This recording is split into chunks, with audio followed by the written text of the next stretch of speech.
Hey, Cosmic Crew, welcome back. Here's what we're working on with this week's planetary alignments. On Monday, July 6th, the Sun in Cancer squares Saturn in Aries, and the week opens with productive friction. The Moon enters Aries and picks up momentum throughout our afternoon. On Tuesday, July 7th, Neptune stations retrograde in Aries, and the trine turns inward. The third quarter Moon in Aries invites us to focus on conscious release. Wednesday, July 8th, the Moon moves Taurus mid-afternoon after an early square to Mercury retrograde. Then we have the Moon conjuncting Chiron in Taurus. On Thursday, Venus enters Virgo, and the Moon in Taurus makes a sweet evening sextile to the Sun. Friday, we have a nearly 12-and-a-half-hour void of course moon suspending the day before the Moon enters Gemini.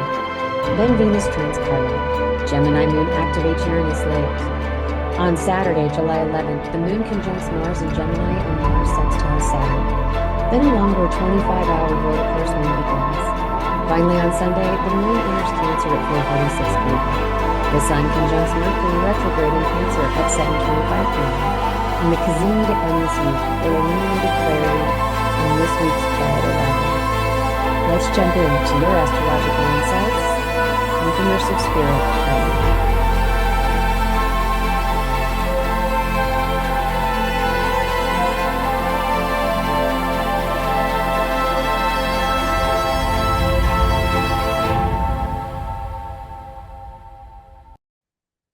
Hello, Cosmic Crew. Welcome back. I'm Stephanie from Immersive Spirit, and these are your astrological insights for July 6th through July 12th. This week, the sky is asking something of you that it's been building toward for a while now. It's not asking loudly, and it's not showing up as a crisis or a catastrophe. It's showing up as a quiet and persistent nudge toward honesty with yourself about what you're actually building, what you've been dreaming yourself toward, and what of that dream is genuinely real. We have some significant sky events this week. Neptune stations retrograde on Tuesday, which is a big one, and I want to spend some time with that. Then Venus moves into Virgo on Thursday, shifting how we love and what we value. And the week closes on Sunday with a Sun-Mercury cazimi in Cancer that I've been looking forward to chatting about just a little bit. It is the kind of transit that feels like something finally clicking into place. So let's get into it. Let's start with the tension that opens our week. On Monday morning, the Sun in Cancer forms a square with Saturn in Aries, and a square, if you're new to that term, is a 90-degree angle between two planets.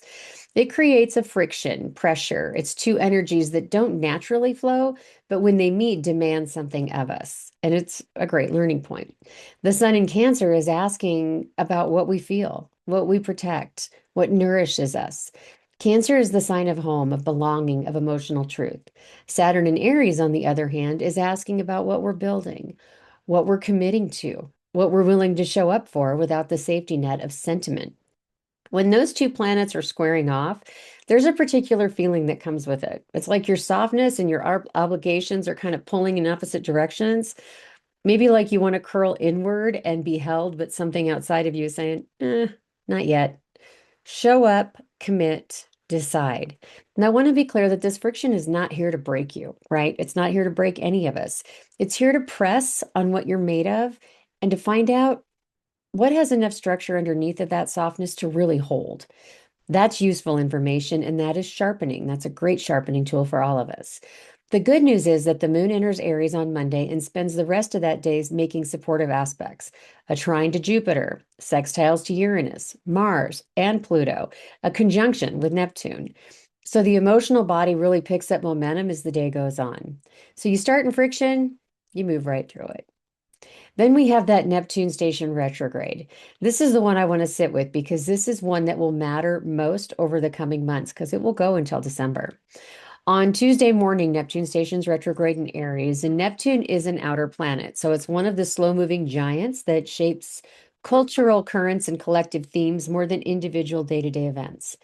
It moves so slowly that when it stations, like when it appears to stop and change that direction from what we see here on Earth and our perspective, it's a significant moment. So if I give you a little context on Neptune Aries, the last time Neptune was in Aries was in the mid-1800s, and it was a time of sweeping social upheaval, spiritual revival moments, and a mass-scale reimagining of individual identity. Neptune brings imagination, idealism, and the places where we dissolve the hard edges of ourselves. In Aries, the sign of self and of becoming, it amplifies the dream of who we're turning into. It can make that dream feel urgent, special, singular. It can also, over time, dissolve what was never truly real about that dream, which is, even if it doesn't feel like it at the time, its greatest gift. When Neptune turns retrograde, the outward dreaming pauses and the inward movement begins. For the next several months, Neptune retrograde in Aries is going to ask us to turn the big visionary questions inward. Not who do I want to become, but who have I already become? And what of that is real? Not what is my spiritual path, but what am I actually practicing? You may feel this as a period of disillusionment. Things that felt certain may feel less certain. Dreams that had momentum may lose some of their forward charge. And I want to tell you that delusionment, the disillusionment here, that literal lifting of an illusion is not a bad thing. It's clarifying. What's underneath is more real and more durable and more valuable than what was covering it. Our last big picture item of this week is Venus entering Virgo and then that Sun Mercury cazimi I mentioned. On Thursday, July 9th, Venus moves from Leo into Virgo, and this shift changes the flavor of love and what we value. In Leo, Venus has been expressive and warm, wanting to shine and be seen and celebrated. In Virgo, Venus gets quieter and more exacting. It expresses love through showing up reliably, through the small acts of service, through noticing what's needed and tending it without needing to make a big deal of it. The Venus of that bowl of soup left on the counter for you, right? The email answered with real care. This is Venus that values consistency over performance. And for the next several weeks, that is the energy available in our relationships and in our relationship with our own bodies and health. So discernment, devotion, the refinement that comes from paying real attention. On Sunday, that Sun in Cancer forms an exact conjunction with Mercury retrograde in Cancer, and this is called a cazimi. Cazimi is a traditional astrological term. It's just describing that moment when a planet passes through the exact center of the sun's position. So rather than being overwhelmed by that proximity to the sun, however, a cazimi planet is considered fortified, right? Elevated, made really luminous. It gets bathed in that solar light and briefly sees with unusual clarity. So in Cancer, this cazimi is emotional, it's personal, it's precise. Mercury has been in retrograde in Cancer, weaving through our emotional histories, the inherited stories, the words we swallowed and never said. And on Sunday evening, that sun catches it, illuminates whatever Mercury has been sitting with.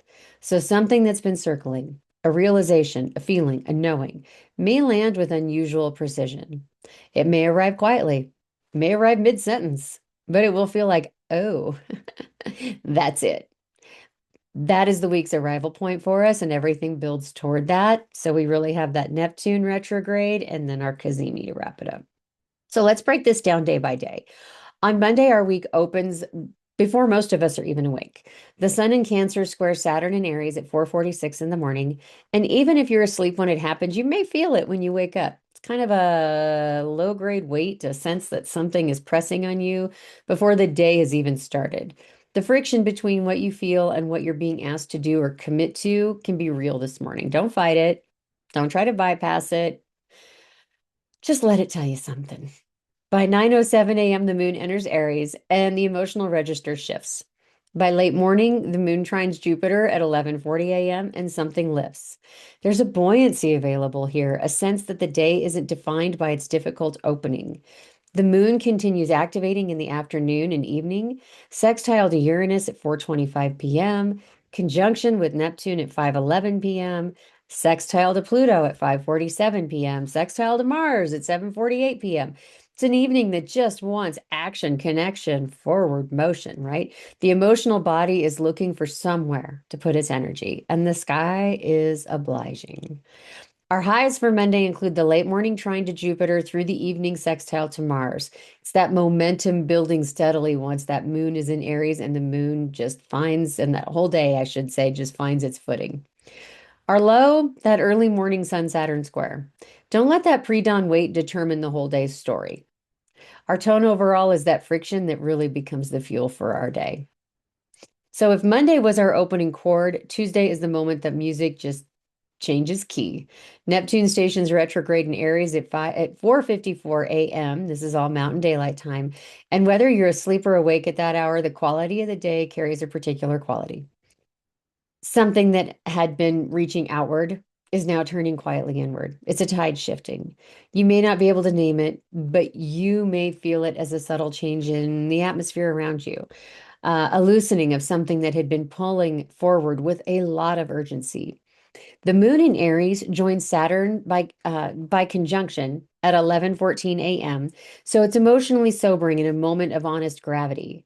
The third quarter moon follows at 1:28 p.m. and this is a release point for us. Something is ready to complete. In Aries, the releasing may feel clean and quick and not sentimental, not drawn out, just done, right? Let what's done be done. Our highs for Tuesday, the clarity available in the third quarter moon. Even when something ends, there's relief in the honesty of that. Our lows, we have that Moon Saturn conjunction, can feel like emotional contraction. It's like the world is asking more than you have to give. Remember, it passes, and Saturn's always here to give us that nice lesson. Tone overall is honest reckoning with an unexpected sense of relief. Hi, I'm Stephanie from Immersive Spirit. I hope you're enjoying this week's Astrological Insights podcast. If you find that these dates resonate for you, or you just love astrology, I would love to book a reading with you and just explore your own chart. Whether it's a particular location you're interested in, whether it's looking at transits that are coming for you in the future and how there's certain dates that might align better than others, or maybe it's just knowing more about that beautiful space that you were born into and exactly how the stars aligned just for you at your time of birth. I would be honored to speak with you. Head to immersivespirit.com and look for our services. You'll find several options there waiting for you, and I'll be excited to talk with you and dig into your astrological chart. Now, back to our podcast. Wednesday starts in the dark. At 3:24 a.m., the moon in Aries squares Mercury retrograde in Cancer, which can stir some restless sleep, maybe circling thoughts, emotions looking for words that just haven't arrived yet. If you wake up with something unresolved in your head, that's probably why. But then at 12:41 p.m., the moon in Aries trines Venus in Leo, and there's warmth, there's creativity, color, a pull toward beauty and connection. It's a really good midday window. At 2:30 p.m., after a brief void of course period, about an hour and a half, 2 hours, the moon enters Taurus and everything slows. So a void of course moon is that window between the moon's last major aspect in one sign and its entry into the next, right? It's kind of a liminal space. It's just not ideal for the major stuff. It's a great spot for good rest and routine. So once that moon is in Taurus, the Taurus quality is going to take over. It's embodied, slow, sensory. It wants to feel something real and tangible. At 3:29 p.m., the moon meets Chiron in Taurus by conjunction. Chiron, that wounded healer, is a body in our solar system that marks where we carry old wounding that, when consciously tended, becomes a source of wisdom. This conjunction can surface something tender about the body, about safety, about belonging. Give it space. You don't have to fix it. You just have to acknowledge it. At 3:45 p.m., the moon sextiles the North Node in Pisces. It's a gentle sense of rightness, of being on the path, even while things feel a little tender. The evening brings us some friction that squares to Jupiter at 5:45 p.m. and Pluto at 10:34 p.m. And there's a groundedness beneath that right now. So tonight, something nourishing, something slowing, an early bedtime. Highs overall, the moon entering Taurus and meeting Chiron. It's a real healing potential in the afternoon. The lows, that pre-dawn moon Mercury square can disturb your sleep a little. And the evening squares can amplify feeling without an easy resolution to it. The tone overall, we for Wednesday, we've got some restlessness, but that restlessness really moves into more of an embodiment kind of feeling. Thursday is quieter, but in a meaningful kind of way. Um, at 6:27 a.m., Mars in Gemini trines Juno retrograde in Aquarius. Juno is an asteroid connected to a long-term partnership and what we need to feel genuinely honored in a relationship. When she's retrograde, she turns us back toward our past commitments, asking us to look at what we're devoted to, and why, right? Mars trine Juno can surface a quiet clarity about where your relational energy is actually going, or bring a conversation that needed to be had. Let it come without forcing it. Then at 11:22 a.m., Venus enters Virgo. Talked about this in the bigger picture section when we started, but I want to underscore it here. This shift is real, and you may feel it in your relationships and how you relate to your own body. Venus in Virgo loves through tending. It shows up through the very small, consistent, unglamorous acts of care, whether it's self-care or care for others. So let yourself express and receive love in that register this week. Thinking about that. At 8:46 p.m., the moon in Taurus sextiles the sun in Cancer, and this is genuinely sweet. It's earth and water in harmony, body, and the heart all in agreement. It's a quiet moment. So if there's someone you love, let them know tonight. If there's something you've been savoring privately, let yourself savor it just a little bit longer, right? Our highs overall for Thursday. So we have the Venus entering Virgo. And that evening moon sun sextile, right? A genuinely nourishing, purposeful day. The lows, it's a lower intensity day overall. The Mars Juno clarity in the morning might sting slightly, even when it's probably necessary. The tone overall, though, is quiet and purposeful. On Friday, July 10th, we have kind of a split in character, right? Suspended for most of our day and then suddenly electric. In the early morning hours before most people are awake, Venus in Virgo trines Chiron and Taurus at 12:17 a.m. This is a body-centered healing aspect. Venus's new discerning energy connecting with Chiron's wound that becomes medicine, both in the earth signs. Healing is available through care, through tending. What is tender?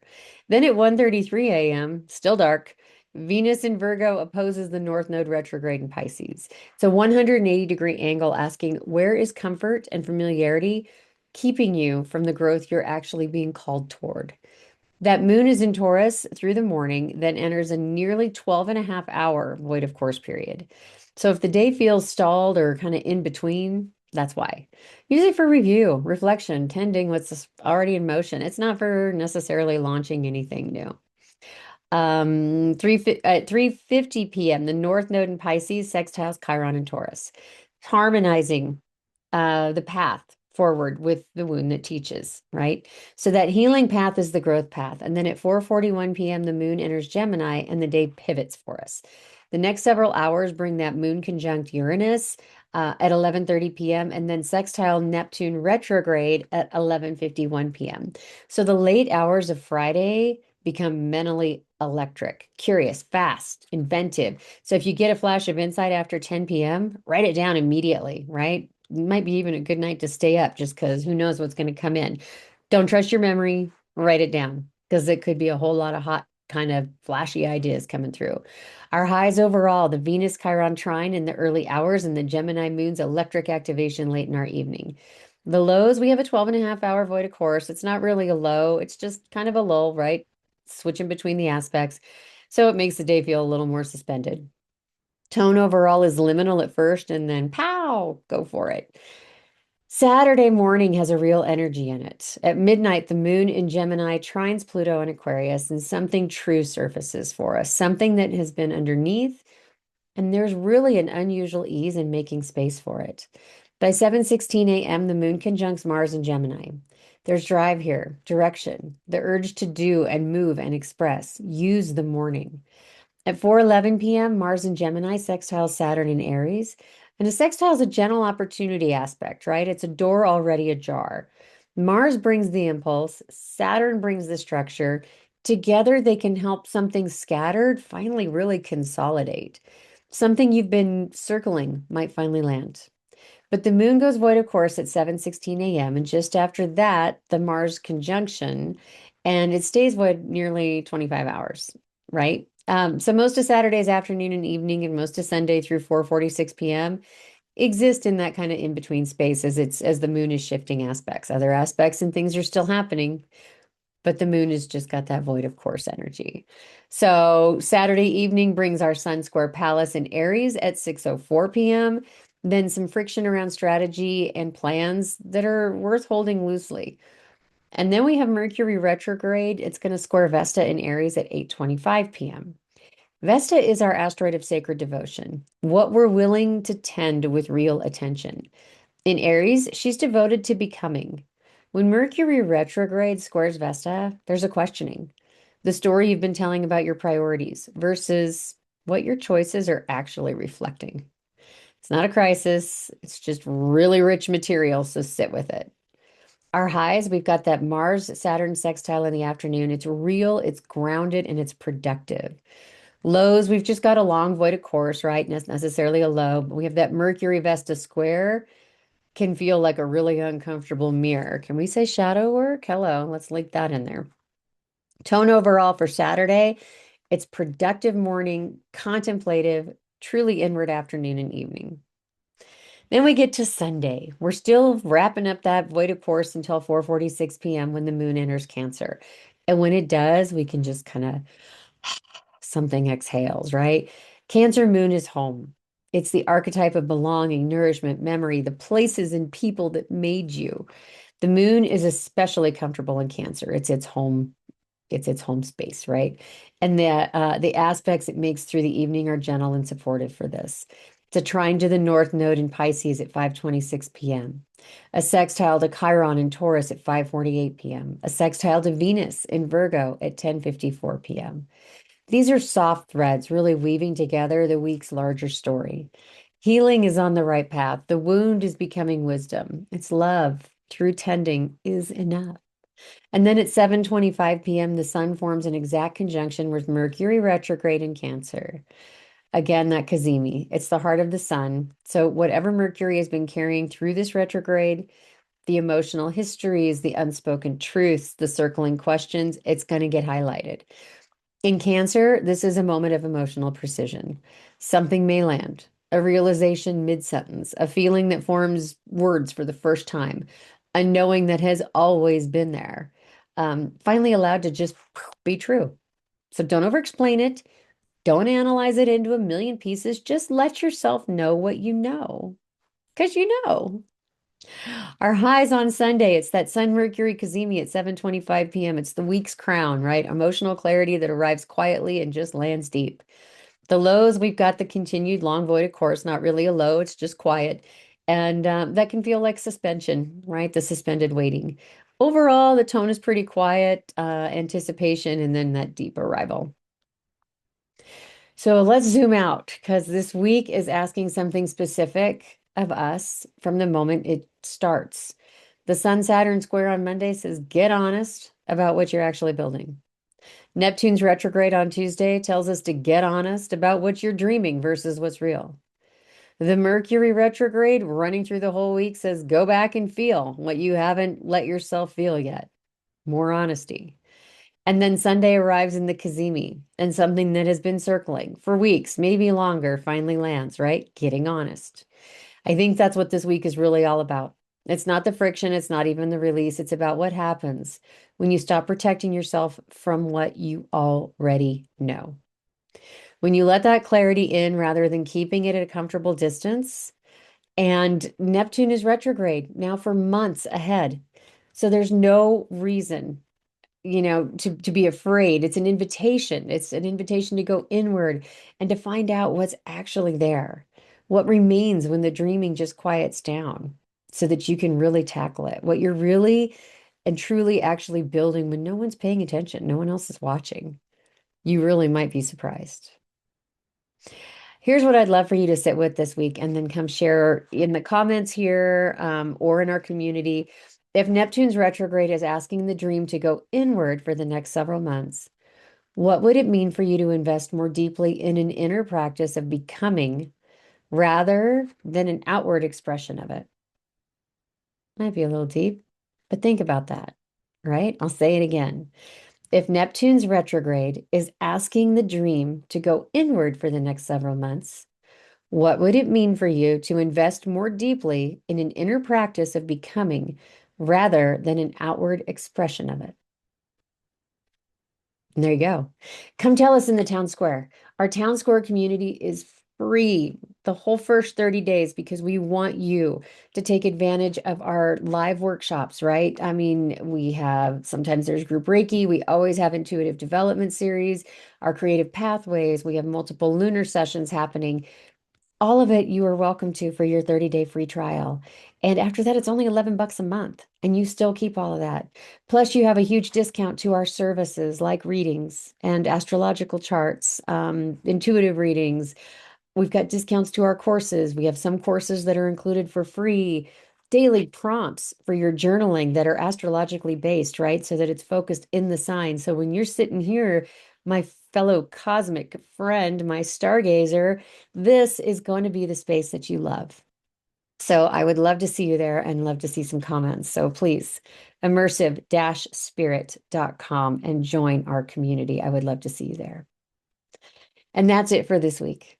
I'm Stephanie from Immersive Spirit with your astrological insights. And until next week, stay grounded and keep looking